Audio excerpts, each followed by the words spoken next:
ማን ነው እንደኔ ሀናና ወይዘሮ ሜላት እያበሳጫ ያለው? በሌላ በኩል ደግሞ አሴር፣ ኤልያስ፣ እዝራ ያሳዝናሉ። የሚያሳዝኑትም በሀና ምክንያት ነው። በነገራችን ላይ ከማንም ከምንም በላይ እዝራ ያሳዝነኛል። እዝራ በሀና በተምቹና በኤልያስ መካከል ምን እየተፈጠረ እንደሆነ የሚያውቀው ነገር የለም። እዝራ ሀናን የሚያውቀው ደሴ እንደተወለደች ነው። ይህንም አሁን ጽዮን ከነገረችው በኋላ እንጂ በፊት የሚያውቀው ነገር አልነበረም። በመካከላቸው ምን ፋይት እየተፈጠረና ምን ያክል ግፊት እንዳለ የሚያውቀው ነገር የለም። ይህን ነገር ማሳወቅ የነበረባት ሀና ናት።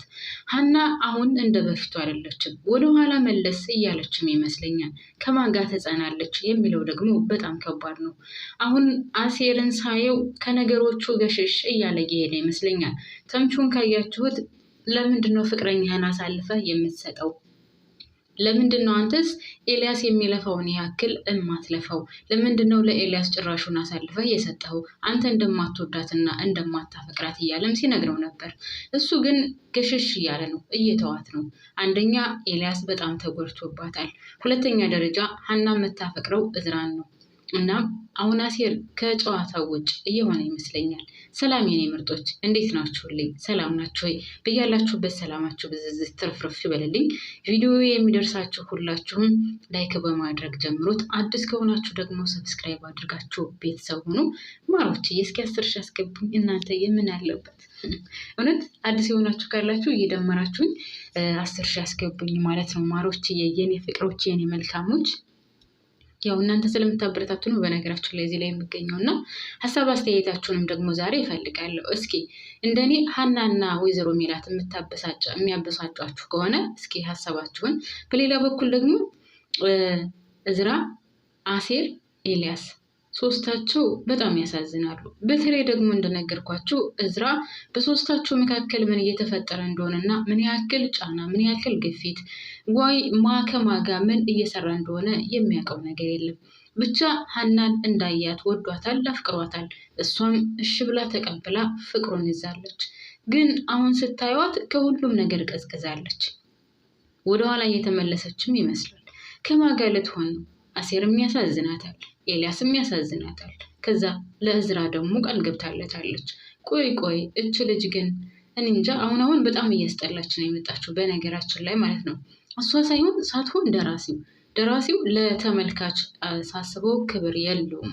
ለምን ካላችሁኝ በጭራሽ አንድ ሴት 3 ሰው አፍቅሯት ለአንደኛው እሷ ፍቅር ኑሯት ለሌሎቹ እውነታውን የማትናገርበት ምንም አይነት ምክንያት የለም። በእሷ ምክንያት ኤልያስና አሴር መሰቃየት የለባቸውም። ካስታውሳችሁ ተምቹ እንደሆን ለምንድን የጠፋሽው ምናምን ሲላት አንተም አፈቀርከኝ እንዴ ብለው ነበር። ጭራሽ ተምቹን ማለት ነው። እና ደራሲው ምን አስበህ ነው? ለተመልካች ክብር እየኖረ በዚህ ደረጃ ድራማውን አታበላሹት። እስከዛሬ ድረስ በጉጉት ይጠበቅ የነበረ ሀና ለሰው ማለት ለሀና ሰው ምን ያክል ክብር እንደነበረው ሁላችንም የምናውቀው ነው። አሁን ግን ሀና በጣም አስጠልታለች። ወይዘሮ ሜላትም ብትሆን ውድ ቤተሰቦች እኔ አሁን ያልገባኝ ነገር እዚህ ላይ እናንተ እንደኔ ማለት ግራ ተጋብታችኋል አላውቅም። አሁን ሜሮን እስር ቤት ገብታለች። ሜሮንን ለምንድን ነው የሚለምኗት? ያልገባኝ ነገር ሜሮንን ለምን ይለምኗታል?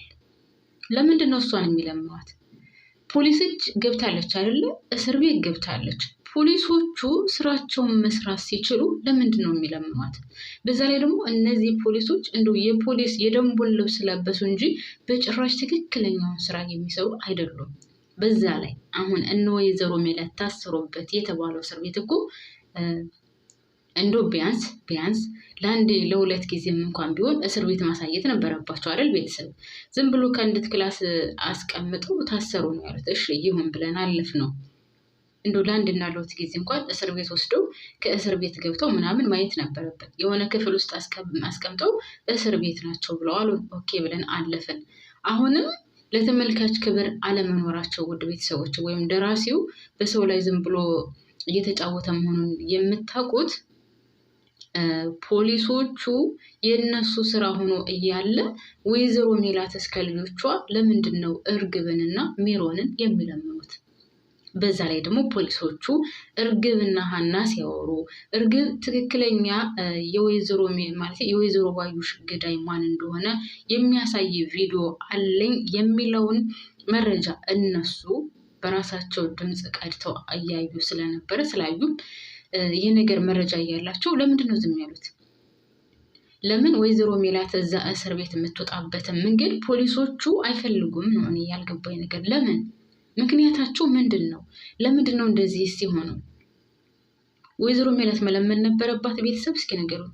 ልጆቿ ውስጥ እየሄዱ እናታቸው እንድትወጣላቸው አንዴ እርግብን አንዴ ሜሮንን መለመን ነበረባቸው? እሱ ብቻ አይደለም። በነገራችን ላይ ሜሮን ወንጀለኛም ናት፣ ወንጀለኛም አይደለችም። ወንጀለኛ አይደለችም ያልኩት ወይዘሮ ባዩሽን እንደሚገላት የምታውቅ ቢሆን ኑሮ ወይዘሮ ባዩሽን ደውላ ባልጠራቻት ነበረ። ግን አታውቅም። ያው ዋናዋ የወይዘሮ ባዩሽ መገደል ዋናዋ ምክንያት እሷ ብትሆንም ነገር ግን እሷን ጥሪልኝ የኔ ያክል ገንዘብ ሰጥሻለሁ ወይም ደግሞ ኖ እርግብን አሳልፌ ሰጥሻለሁ አንቺ ደግሞ ባዩሽን ጥሪልኝ አላት። እሷም እሺ ብላ እርግብን አሳልፎ ይሰጠኛል መስሏት ባዩሽን ጠራችለት። ባዩሽን ስጠራለት ዞር በይ አላቀሽም ብሎ ባዩሽን ግንባሯን ብሎ ደፋት አይደል ቤተሰብ?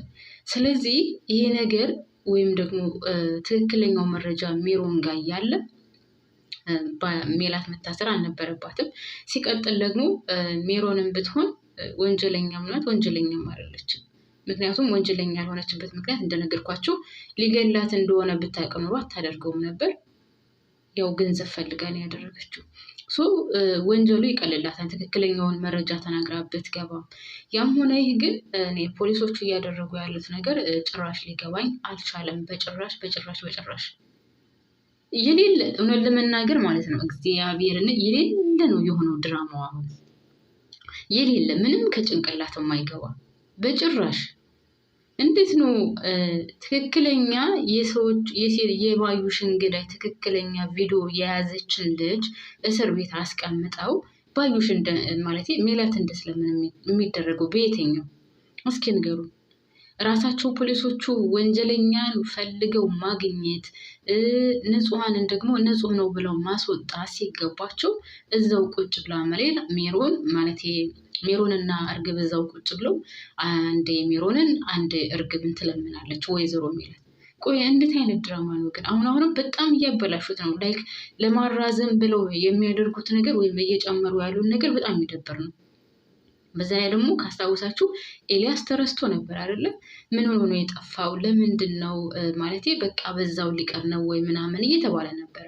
ከዛ በማይሆን መንገድ አምጥቶ አሁን እንግዲህ ጽዮን እንድታመጣው አድርገዋል። ጽዮን አምጥተዋለች። ጽዮን አምጥታ ደግሞ እየተጠቀመችበት ነው። ጽዮን ሀናን መበቀል ሞታ ነው የምትፈልገው። ሞታ ቢሳካላት መግደል ራሱ ያው መግደሉንም ቢሆን ካስታወሳችሁ በጣም ብዙ ጊዜ ለቅዱስ ነግራው ነበር። ያው ቅዱስ ስላላደረገው እንጂ። ስለዚህ አሁን ኤልያስ ብቻ ሳይሆን የኤልያስ ጓደኛ መጥቷል ከደሴ። ስለዚህ ከአሁን በኋላ ያለው የድራማው መንዛዛት ምንድነው? እኛ አልገባንም። እውነት ለመናገር ደራሲው ቢደርሰን መልካም ነው። ይሄ ነገር አልገባንም። የኤልያስ ጓደኛ ለምን መጣ? ኤልያስ እኮ ከዚህ በፊት ካስታወሳችሁ ተስፋ ቆርጦ ወደ ደሴ ሊሄድ ነበር አይደለም? ለምን ቀረ? ለምን ተመልሶ መጣ? ለምን እንደ አዲስ መጥቶ ከጽዮን ጋር ግንኙነት ኑሮት ሀናን እንድትበቀላት ለምን ሆነ? የሆነ ብቻ ውስብስብ ያለ የሚያስጠላው ነው አለውን በነገራችን ላይ ማለት ነው። ምኑም የማይጥም በሀናና በአሴር ወይም ደግሞ በኤልያስ በእዝራ ያለውም ራሱ በጣም የሚደብር ነው። ምክንያቱም ሀና እዝራን ከሆነ የምትወደው ለሁሉም እውነታው መናገር ነበረባት። አሴርንም እኔ አንተን አልወድህም አላፈቅርም አለቀ። እዝራ ማነው ስሙ ኤልያስንም ቢሆን በጭራሽ ተስፋ መስጠት አልነበረባትም። አሁንም ቢሆን የሆነ ተስፋ ስላለው የሆነ ጭላንጭል ስላለው ነው ኤልያስ የተቀመጠው። በጭራሽ ጥዬ አልሄድም እያለ ያለው። በዛ ላይ ጽዮን እንደምንም ብለህ የራስህ አድርጋት እያለች እየጨቀጨቀችው ነው። ሰው ደራሲው እንደዚህ ማድረግ አልነበረበትም። ሀና እዝራን ከሆነ የምታፈቅረው በቃ እዝራን ነው የማፈቅረው እዝራን ነው የምወደው ብላ እውነታውን መናገር። አሴርን ስታይ ለአሴር ማዘን፣ ኤልያስን ስታይ ለኤልያስ ማዘን ምንም የሚሉት ነው። መቼም አንድ ሰው የሚያፈቅረውና የሚወደው አንድ ሰው ነው አይደለ? አብሮ መኖር የሚችለውም ከአንድ ሰው ጋር ነው። ለምን ለምን እንደዚህ ሆነ? ደራሲው ምን ነክቶ ነው? ለምንድን ነው እንደዚህ የምታደርገው? ወይዘሮ ሜላትስ ባልሰራቸው ኃጢአትና ባልሰራቸው ወንጀል በዚህ ደረጃ መቀጣቷስ ተገቢ ነው ወይ? እኔ ሊገባኝ አልቻለም። እውነት ለመናገር እናንተስ ምን ትላላችሁ? ምን ሀሳብ አስተያየት አላቸው? ውድ ቤተሰቦቼ እኔ ስላልገባኝ ነው። የሆነ ግራ የሚያጋባ ነገር ስለሆነብኝ ነው እውነት ለመናገር ማለቴ ያልቅ ነው ምናምን እየተባለ ትንሽ ሲቀረው ጭራሽ እየጨመሩ ምንም የማይጥምና የሆነ እየተንዛዛ የሚያስጠላ። ለነገሩ የኢትዮጵያ ድራማ ማለት ነው ላይክ መጀመሪያ አካባቢ ወይም እስከ ግማሽ ድረስ ምናምን ቆንጆ አድርገው ይሰሩታል። ከዛ በኋላ ላይክ ወደ መጨረሻ አካባቢ ምናምን አንዛዝተው የሚያስጠላ እንደገና እንትኖችን ራሱ ተዋናዮቹን ራሱ እንድንጠላቸው ያደርጋሉና ለምን እንደሆነ አላውቅም። ላይክ አሁን ሐረግ ድራማ ካያችሁ በፊት በጣም በጉጉት የሚጠበቅ ነበር። መጨረሻ ላይ ግን አባላሽተው እንደዛ አድርገው ነው የጨረሱት። አሁንም ይሄ ኖላዊ እንደዛ እንዳልተወደደ በህዝብ ውስጥ በጉጉት ሲጠበቅ እንዳልነበረ አሁን አባላሽተው እንደዚህ ያድርገውታል ማለት ነው። እና እኔ በበኩሌ አሁን በጣም እያስጠላኝ ነው። እንደውም ያው ከመጀመሪያ ጀምሮ ስከታተለው ስለነበረ መጨረሻውን ማየት ስላለብኝ እያየሁት እንጂ እውነት ድራማው አሁን በጣም አስጠልቷል። የሌለ በየትኛውም ዓለም የሌለ ነው የፖሊሶቹ ስራ ራሱ። ቤተሰብ ፖሊሶቹ እያደረጉ ያሉት ትክክለኛውን መረጃ የት ቦታ ማጋ የቱ ጋር እንዳለ እያወቁ ነገር ግን ወይዘሮ ሜላት እዛ እስር ቤት ቁጭ ብላ አንዴ እርግብን አንዴ ሜሮንን እንድትለማመጥ ከመስፍን ጋር ቢሆን ራሱ ወይዘሮ ሜላት እንደዛ መነጋገር አልነበረባትም አይደል? ወይዘሮ ሜላት እንግዲህ ባሏ አቶ መስፍን በጣም ምንድን የሚባለው ንደታም ነው ምናምን ያው ሰው ይገላል ብላ ፈርታ ነው። ግን በዚህ ድረስ ደግሞ የቤት አባወራ እንደዚህ ዝቅ ተደርጎ መታየት የለበትም ባይነኝ እኔ በበኩሌ። ለማንኛውም እኔ እዚህ ላይ ያበቃለሁ ማሮች። ላይክ ማድረጋችሁን አትርሱ። ሀሳብ አስተያየትም ፈልጋለሁ ዛሬ